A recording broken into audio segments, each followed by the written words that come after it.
আর তোমার আগাটাই ক্লিয়ার হয় নাই। কি হয়েছে কিন্তু তোমার কি হচ্ছে, কি সমস্যা কি? ওই যে যাই আমার ওই আগাটা ক্লিয়ার হয় না, 3 দিন ধরে আগা খোলায় যাই আগা ক্লিয়ার হয় না।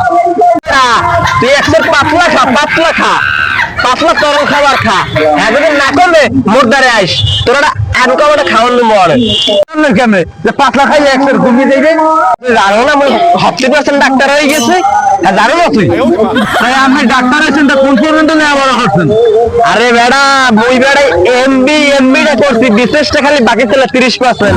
এখন ওইটার লাগে বড় বড় মনে কর, ওই যে মনে করবে ডাক্তার আছে না, ওরা যাই না এইসব দায়িত্ব সারা না, লাস্টে মোদ্দার রায়। এই যে মনে কর নায়ক কও, শিল্পী কও, শাকিব খান কও, মেগাস্টার ওই আরো কত কি আছে না, সবাই মোদ্দার রায়। কেমনে কোন এই জোগাড়া কেমনে কমাবো হয় একটু কোন। কা তোরা মুখে বুদ্ধি লবি, হ্যাঁ মামু। তা তুই হ্যাঁ। আর ঠান্ডা খাবি, হ্যাঁ। এই যদি না কমে হ্যাঁ। তুই বান্যের দরজা গিয়ে জামাল গোটা কিনবি, কিনে খাবি, দেখবি খালি 100 আর 100 খালি দৌড় আর দৌড়।